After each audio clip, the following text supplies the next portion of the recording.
Yap, ada yang temen lagi. Hah, subhanallah. Ada yang DM, gini, makasih ya Karya udah nenangin, alhamdulillah, la haula wala quwata illa billah. Aku baru resign dari kantor, tapi orang tua masih aja khawatir tentang kehidupan aku selanjutnya dengan suami dan anak-anak bagaimana. Disuruh harusnya nunggu sampai mapan dulu. Kata mapan itu kata mapan itu yang seperti apa sih sebenarnya? Aku juga pengen jadi ibu rumah tangga yang sesungguhnya, ngurusin anak ngurusin anak ya sendiri, nggak nitip ke siapa-siapa. Masalah rezeki, aku yakin gak akan tertukar jika jatah yang Allah berikan. Kenapa potong ya cuy? Oh ini nih. Jika jatah yang Allah berikan udah segitu pasti ya saya akan nerima segitu juga seperti biasa. Amin. La haula wala quwata illa billah. Oke, Jan. Anakku tuh yang kedua kayaknya agak-agak trauma kalau maknya kerja gitu ya. Kalau di depan laptop, udah deh. Maknya langsung tarik-tarik, nggak boleh pokoknya di depan laptop. Kalau enggak, dia kayak ngawasin gitu nih sebelah ada suaranya. Walaupun gue nggak 100% tahu kondisinya, kondisi teman kita ini yang satu ini ya. Cuman aku bisa tahu lah, maksudnya sedikit relate. Yang berat dari sebuah hijrah itu bukanlah rezeki, menurut gue ya. Bukan hanya rezeki menurut gue. Yang berat di saat hijrah adalah ketika kita merasa sendirian. Assalamualaikum. Gimana kabar lo? Alhamdulillah. Apakah lo lagi ngerasa kesepian atau sendirian?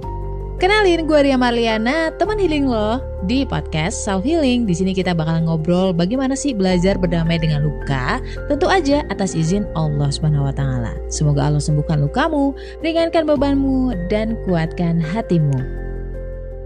Gue terus terang tipe orang yang gue bodoh amat dengan orang lain yang tidak terlalu berpengaruh ke dalam diri gue, ke dalam hidup gue. Cuman bisa berkomentar tapi ngebantuin enggak gitu. Itu gue bisa untuk leave it gitu, hempaskan mereka itu bisa. Yang gue nggak bisa adalah orang-orang penting dalam hidup gue. Contohnya ibu gitu kan, karena kan ayah gue udah meninggal. Nah mama gue tuh kayak udah deh pokoknya semua kata-kata itu insya Allah keluar gitu. Karena kan beliau itu menemani gue ketika masuk ke bank. Jadi beliau menemani gue di saat interview di Jakarta. Uh, Terus bolak-balik itu nggak cuma sekali gitu ya. Terus membiayai, mencarikan kos-kosan itu bener-bener yang se-effort itu mamah gue. Ya gue berusaha untuk memaklumi aja lah. Karena kan dengan background beliau, dengan pengalaman beliau selama ini, gue kan nggak pernah tahu ya di masa mudanya beliau seperti apa. Mungkin pernah dinyek-nyek kah, diejek-ejek kah, karena misalkan nggak punya pekerjaan yang mentereng. Nah sementara anaknya bisa masuk bank, udah masuk, udah 7,5 tahun di dalamnya, tiba-tiba keluar. Jadi lebih ke situ. Karena kan orang tua tuh khawatir. Nah kadang kekhawatiran ini tidak bisa beliau sampaikan secara gamblang. Dan makanya kita memahaminya bahwa mereka tuh kayak gimana sih aku diatur-atur gitu kan. Kalau di posisi anak kan kayak gitu. Akar masalahnya sederhana. Mereka khawatir sama kita. Khawatir kita gak bisa makan gitu. Ketika gue terbang gitu ya, rohnya keluar terus jadi mamah gue gitu. Ya sangat wajar beliau itu marah-marah gitu. Marah-marah, kecewa dan kawan-kawan. Cuman lagi-lagi bahwa kita kan punya pilihan hidup ya. Dan pilihan ini pun kita letakkan ke Allah. Kita wajib taat kepada orang tua selama sesuai dengan syariat Allah. Nah, sementara ini udah benar-benar hukumnya benar-benar haram, ya udah. Nanti Allah bikin mereka ridho. Ada waktunya. Itu ujian kesabaran kita. Kalau misalkan ada orang siapapun itulah datang ke hidup kita, bahkan yang dolim sekalipun nih, bahkan yang dolim nih, itu kan bukan mak betuntuk ada di situ ya. Itu tuh ada izin dari Allah, itu ada kehendak dari Allah. Mereka hanyalah pion Allah aja yang didatangkan ke dalam hidup kita. Kenapa Allah mendatangkan itu? Allah mendatangkan mereka itu pasti ada maksudnya, bukan iseng doang. Ada kok di Instagram gue, di surat di Quran gue lupa, tapi Allah menjadikan satu sama lain itu sebagai ujian. Ujian pemahaman, ujian empati, dan ujian kesabaran kita gitu. Jangan cepat bereaksi. Kalau kita jadi orang tua, dengan keterbatasan, mungkin keterbatasan ilmu agamanya, dengan keterbatasan pengalamannya, dengan keterbatasan wawasannya di zaman sekarang.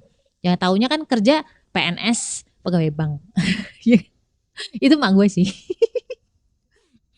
Gak tahu kalau mak-mak teman-teman gimana. Nah di situ kayak ketika kita memahami posisi orang lain, jadi lebih sabar gitu, ya kan? Kita nggak perlu juga kayak nggak begitu mah, harusnya begini gitu. Nggak kayak gitu, nggak usah didebat. Itu malah yang kena ego mereka. Deh, tinggal senyumin, ya doain aja lah mah gitu. Simple. Bismillah.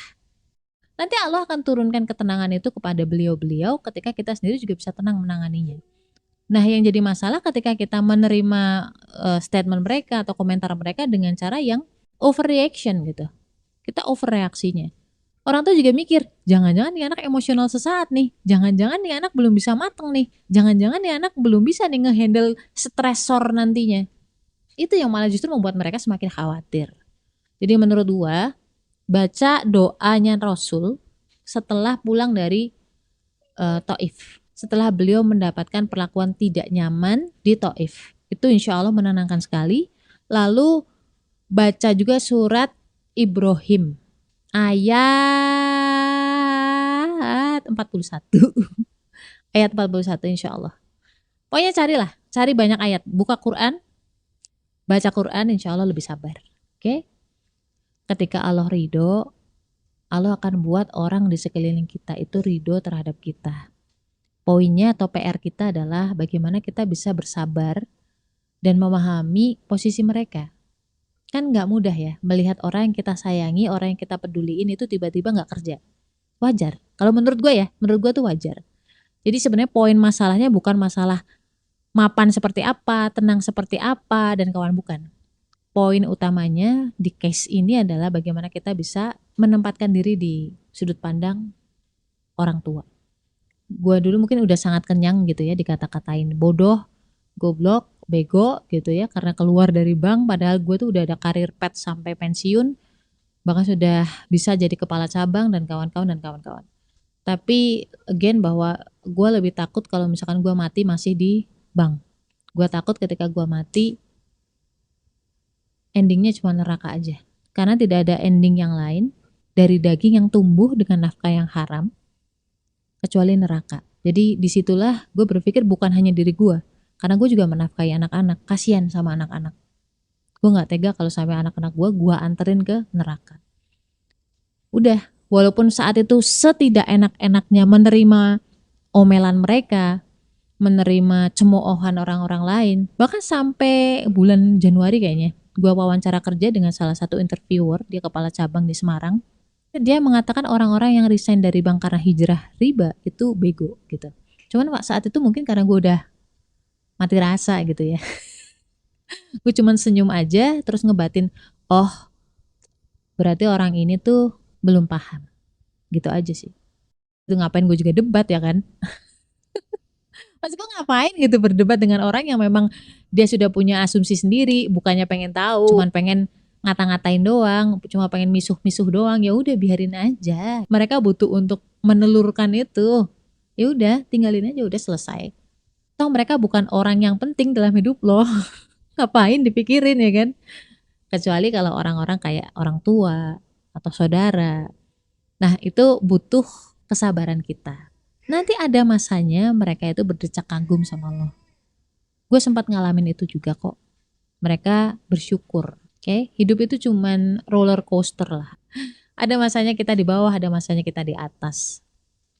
Yang harus kita khawatirkan sebenarnya kerjaan kita tuh membuat kita jauh dari Allah, membuat kita jauh dari Al-Quran, membuat sholat kita telat waktu, bukan tepat waktu ya, telat waktu. Nah itu bukan nikmat tuh, azab.